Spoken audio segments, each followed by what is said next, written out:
Every time I go out on an adventure, I have this dream. A dream of what I will be able to capture, and a dream of wilderness. Sarek and the Ráhpa Valley embodies this dream. This valley that cuts through one of Europe's last wildernesses is just something.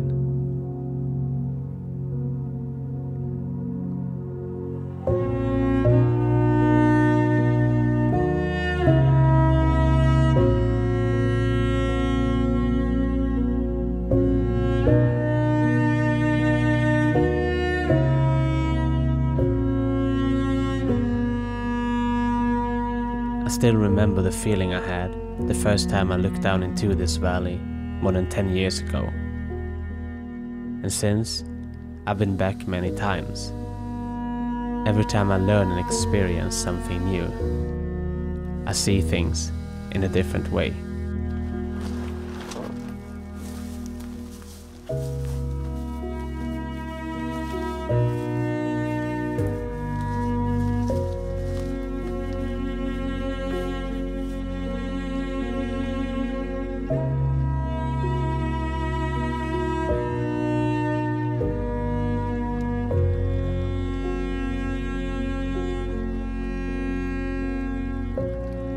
As I paddled into the valley, autumn was here.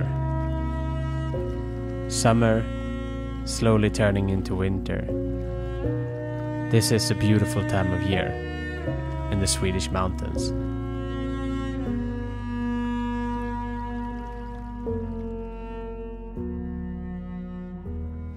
That was quite hard. I have paddled 10 kilometers, and the first 5 kilometers I paddled against the wind on the lake, and the last 5k I've paddled against the river upstream. That was really hard. It was shallow in many places, so but I managed. Actually, I managed without doing any portage, so that's good. But it took some time, and now I'm at the point where I will leave the Packraft behind and head up into the higher terrain.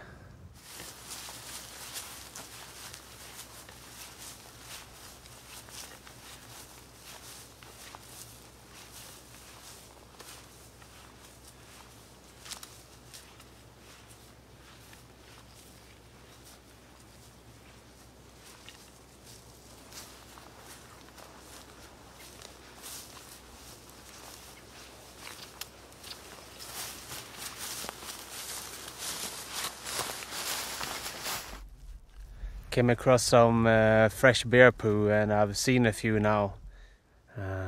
But yeah, I'm making my way up. I'm soon coming above the birch forest.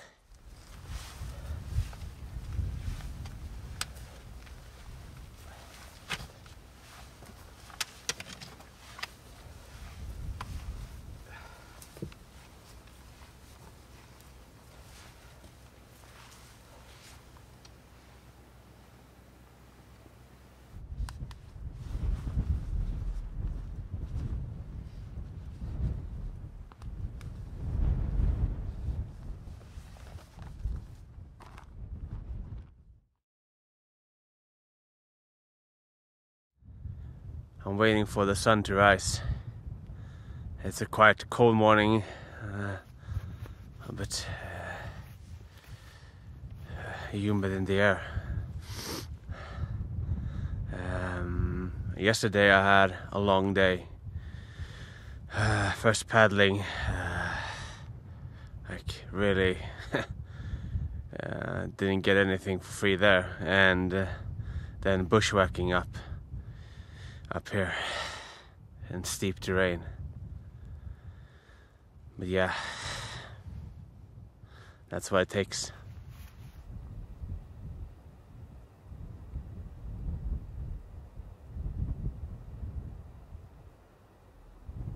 The weather and light didn't cooperate the first days, and I didn't get any good photographs. My initial plan was to hike further into the mountains, But as the weather didn't look promising in that direction, I followed my gut feeling and changed my plan to get more time where I were.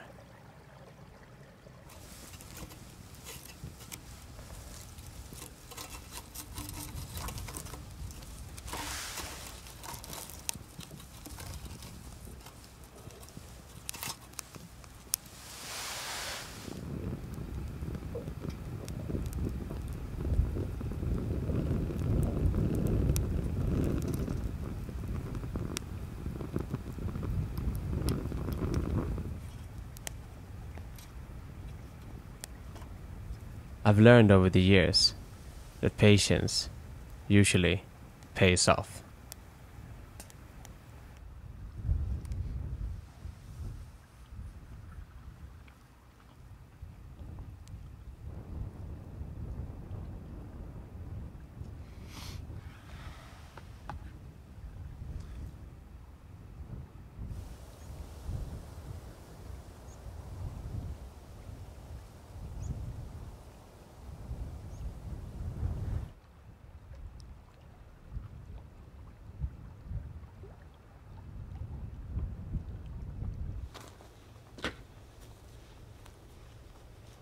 I spent the following days exploring the area, and something happens when I stay in a place for a longer time.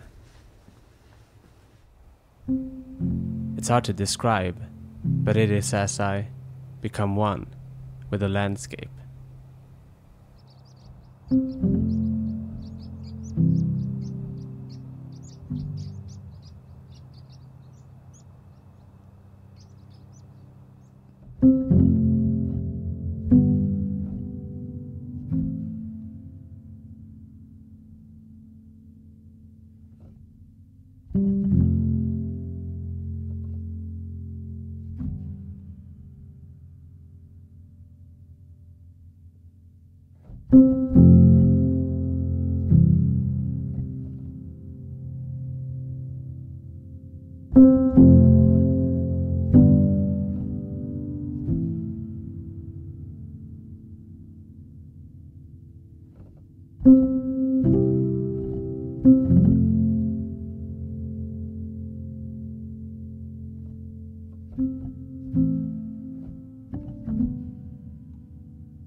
That was gorgeous. That was what I've hoped for. Was a bit of rain coming through, but then the sun played into the valley quite early, and yeah, the mix of those two, the rain and the sun into the valley, that was just beautiful.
After a week of waiting for the light, it was finally time to move on and try to get another perspective of the valley.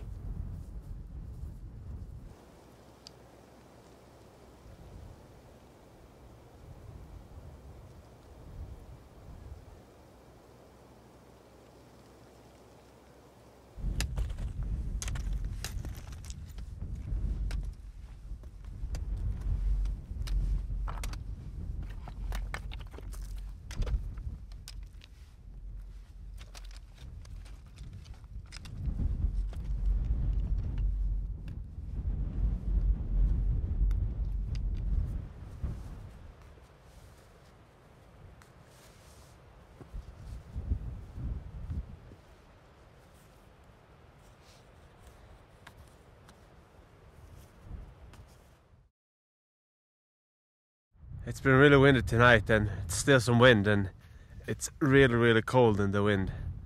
It's a northwesterly wind, so it's just goes into your bones.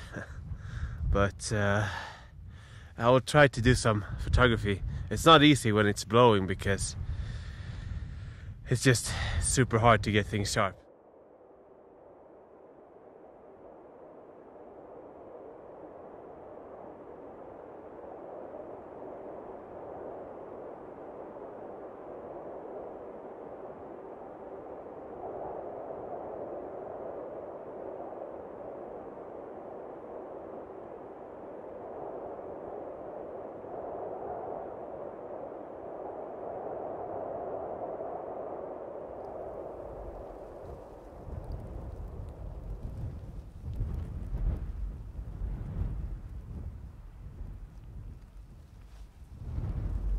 During the following days, there were snow showers coming and going. I was feeling a bit tired after all the days in the field, and I was starting to lose hope of getting any good photographs from this area.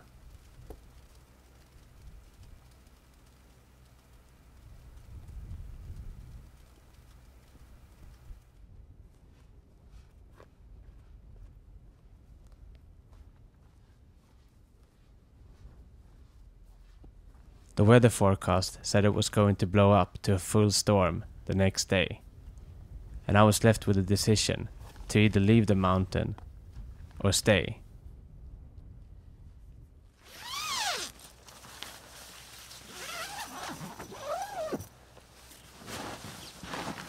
I knew I had the odds against me, but I just had to give it one more try.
It had started to snow during the night, and I woke up in a landscape covered in fog.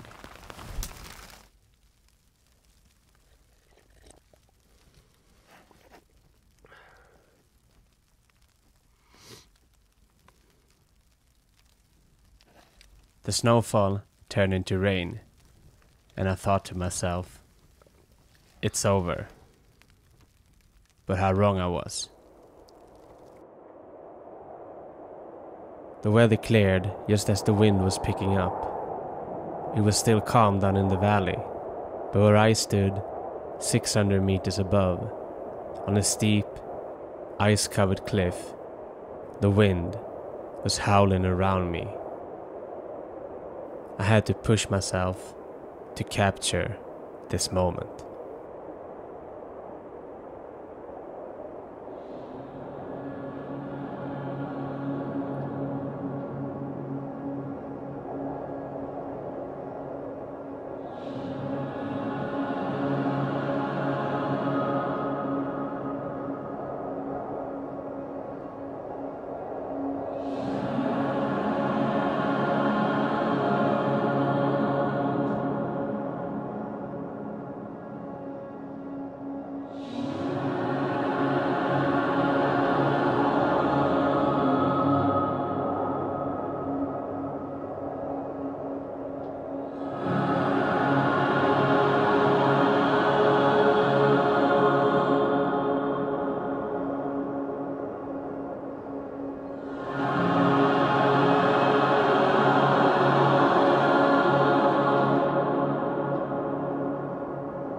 I waited out the storm on the mountain, and the next day I started my trek down.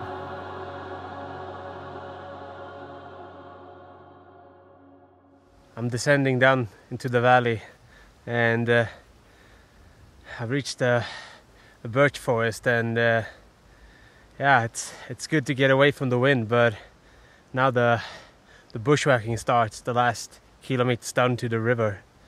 So that will be fun, but it will be nice to pick up the Packraft again and paddle down the river.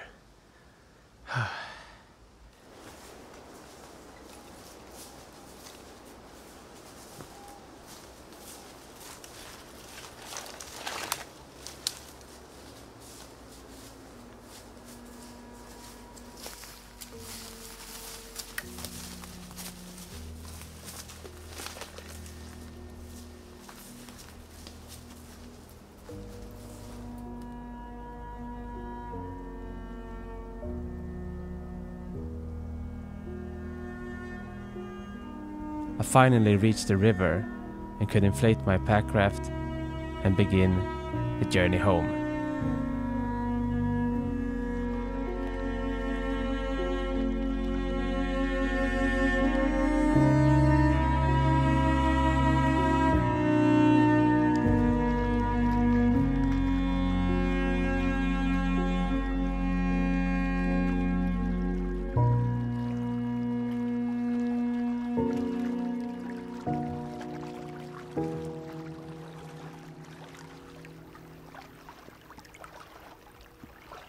I have the urge to come back. I never get finished with this. There is always one more photograph.